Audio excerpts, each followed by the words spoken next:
Om Namo Bhagavate Vasudevaya. Om Namo Narayanaya. Krishna is born, and now we are going to witness, so to say, Sri Krishna's Leelas and his Maya. Pudana Moksham, deliverance of Pudana, also called Ululika. Only a few days into this avatar, that is as an infant, Krishna drank of milk from Pudana's breast that was smeared with poison, intended to kill the infant. Pudana had come disguised as a woman of comely appearance and won the hearts of women folk with ease, so much so that she could carry the baby on pretext of feeding it to provide the wonderful nourishing milk to the baby. When the infant started sucking and pressing the breast hard, Pudana experienced unbearable pain, revealed her true form as a Rakshasi, and finally she fell off from a great height with infant Krishna comfortably perched on her mountain-sized body. Thus, Kamsa's first attempt to finish off Sri Krishna was in vain. Pudana nevertheless attained moksha, being blessed to have become a virtual mother by feeding Sri Krishna. He imbibed the amrit, that is mother's milk, but in the process herself bleeding to death.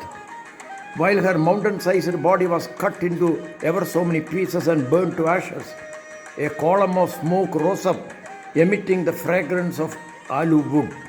Daihyamanasya dehasya dhumachcha guru saurabaha. Pudana had two brothers, Baka and Aka, who would later come with the intention of somehow killing the infant Sri Krishna. Next one to come, Utkaja or Shakatasura. When only 3 months old, Balakrishna upturned a cart with his toes and killed the demon Utkaja, sent by Kamsa, who was bent upon killing his enemy. Utkaja was once a Daitya, being the son of Hiranyaksha, and he had been cursed by a rishi to remain without a body, as he had caused a tree at the ashram to be uprooted because of his enormous body and strength.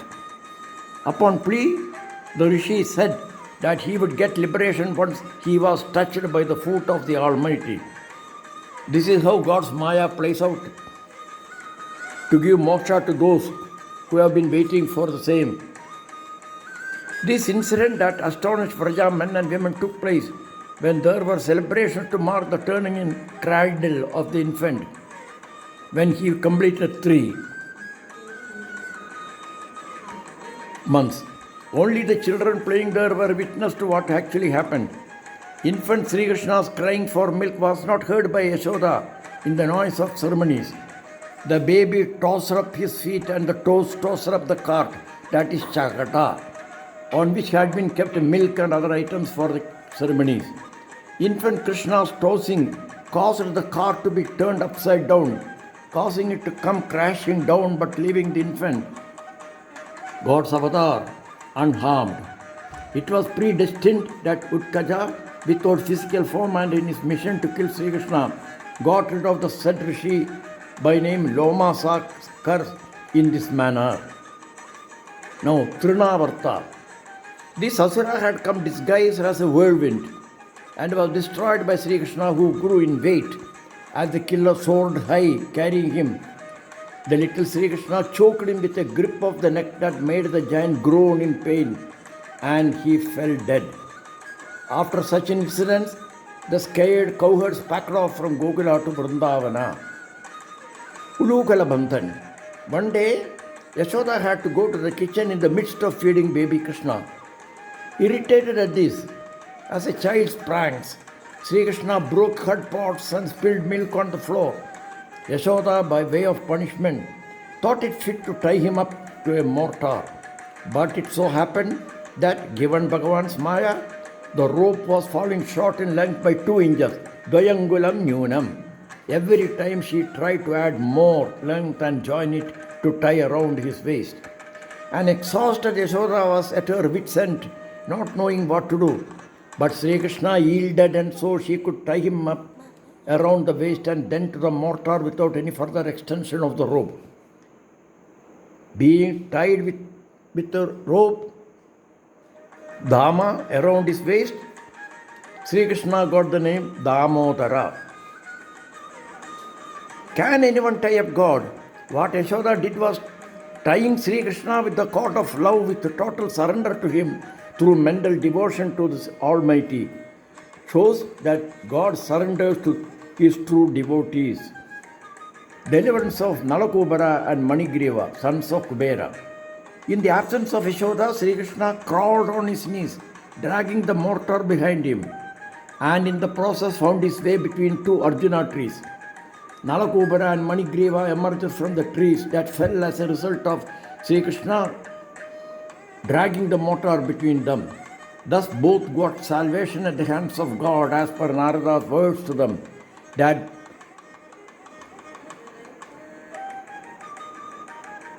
their salvation would occur when when Bhagavan Sri Krishna touches them.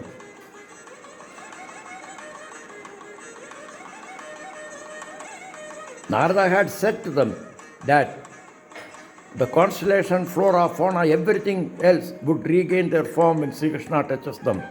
They had incurred Narada's curse as they had continued to frolic in the waters, fully naked, along with celestial nymphs, and paid scant regard for the sage. Bhagavan's Maya plays out in such a way that every happening has a purpose. It was thus that Yashoda moved away while feeding him, and then she was made to tie him to the mortar that he was to drag along and between the two Ashoka trees, thereby redeeming Narada's words and giving moksha to Kubera's two sons, Nalakubara and Manigriva. Universe revealed. Bhagavan Bhupado Yasyanabhir Vyadasuradal Chandra Suryocha Netre Karnavasha Shirordhyo Mukhamabitagano Yasya Vaste Maddihi, who has the whole universe within him. His Maya was witnessed by a bewildered Yashoda when she asked Sri Krishna to open his small mouth to know if he had put a handful of earth in it, as reported by his playmates. What Yashoda saw was the whole universe, the stellar and lunar mansions, the oceans and the mountains. In fact, earlier also, when Krishna was taking butter and had kept his mouth wide open, Yashoda had witnessed a similar scene, but then she was not sure whether she was dreaming or no. Bhaga and Vatsa, these two with conjuring skills had come in the guise of a heron and a calf, but Sri Krishna put an end to them both effortlessly. Baka, a friend of Kamsa, met his end as the little Sri Krishna tore up his heron's beak, while Vatsa, the disguised calf, was caught by the tail and thrown up into a great height, and the demon fell with a thud. Aghasura. Agha was the brother of Baka and Pudana. Pudana, also called Baki. He appeared as a boa constrictor and lay with wide open jaws, the upper one touching the clouds and the lower one on the land, and showing the tongue that gave the impression of a road through a cave. Innocent cowherd boys went along without knowing that they were going into the mouth of a boa constrictor. Sri Krishna, 4 years of age, sportfully entered his mouth as well, tore open his mouth, putting an end to his existence. A glow from its head saw its way to him. It was then that Sri Krishna and all the cowherd boys had the food they had brought from home in the hillside. This is known as the Vanabhojana. Pralamba and Dhenuka. Deputed by Kamsa, Dhenuka had come disguised as a donkey, while Pralamba appeared as a cowboy. Pralamba, disguised as a cowherd boy, carried Balarama on his back as part of an ongoing game, but soon assumed the demonic form and started soaring high. Balarama's mighty blow on his head with his fist caused the demon's instant death. Dhenuka was a demon in disguise as a donkey and marauding in an area full of palm trees. The fruits were never tasted by the cowherds for fear of the demon. Balarama put an end to the donkey by holding its leg and dashing its huge body on the palm tree. It is said that several trees along the line fell down caused by the previous falling tree one by one. Vyoma, son of demon Maya, the conjurer. Vyoma came disguised as a cowherd boy and mingled with the cowherd boys. During a game of thief and police, the demon managed to steal away a few boys whom he hid in a cave. After closing its mouth with a huge rock, the demon attempted to carry away more but was confronted by the all-knowing Sri Krishna. The demon, who assumed his colossal form, could not release himself from the tight grip of the Almighty. Sri Krishna held his arm tight and dashed him to the ground and squeezed his windpipe to put an end to the demon, much to the relief of the gods, and the boys inside the cave were saved. Kaliya Mardana danced on the hooves of serpent. Kaliya, the serpent, was causing terror, and men and animals were not able to use the water body that he had inhabited in. Krishna positioned himself on the hooves of the serpent and did a dance such that Kaliya started vomiting blood and sought his pardon and agreed to leave Kalindi and seek shelter elsewhere, thus saving Vraja and its inhabitants. Sri Krishna said to him to safely inhabit the Ramanaga, an island deep in the ocean wherefrom he had come to take shelter without fear of Garuda. Background to Kaliya. Kaliya, the leader of Nagas, once deprived Garuda of his share of offerings that used to be kept on every Amavasya day by those seeking to please Nagas. Kaliya's mother was Kadru, who had done cruelty to Garuda's mother Vinata. Now, Kadru and Vinata were both wives of Kashyapa, and also they were the daughters of Daksha Prajapati, and so were they the sisters of Aditi, Didi and Danu, about whom we have learned earlier. As a result, Garuda had started devouring Nagas indiscriminately. In a fight between Kaliya and Garuda, the former was badly wounded and sought shelter in the Kalindi. Garuda had once carried away a big fish from the same Kalindi that led to the sorrow of other fish.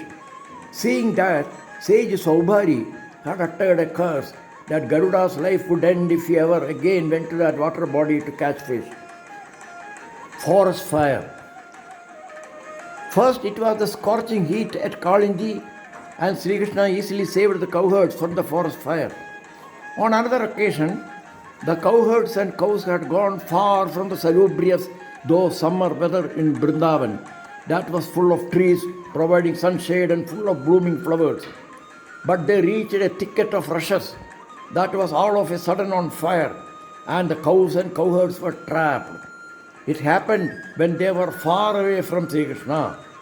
Once they cried out, "Help Krishna, help Krishna," they were asked to keep their eyes closed, and Bhagavan's Maya had extinguished the fire as fast as it spread, and the cowherds were blissfully unaware of the happenings.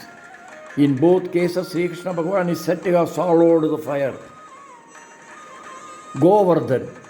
Uplifting of Mount Govardhana on the little finger when Sri Krishna was hardly 7 years of age, for a whole week to save Vraja from pounding rains engineered by Indra.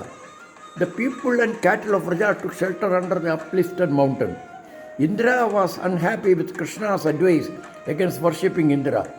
Krishna had advised that the worship should be of the cow that yielded bountiful milk, and the mountain that was the place for cows and calves to graze and grow. Govardhan, where go, cows graze and grow.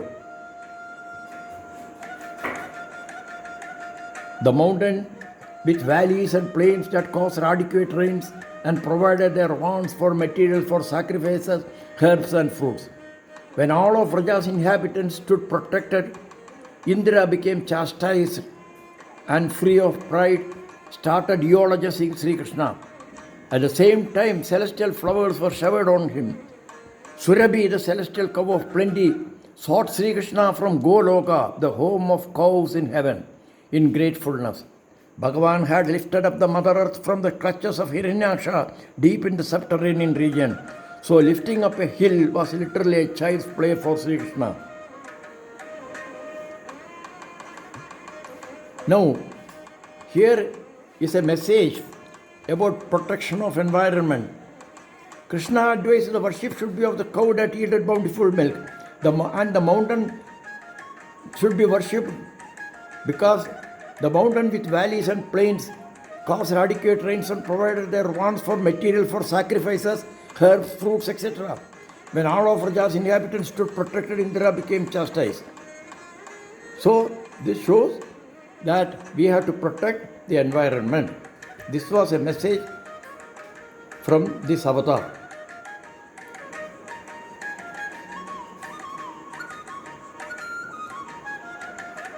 Gobiha Vastrabhakaranam.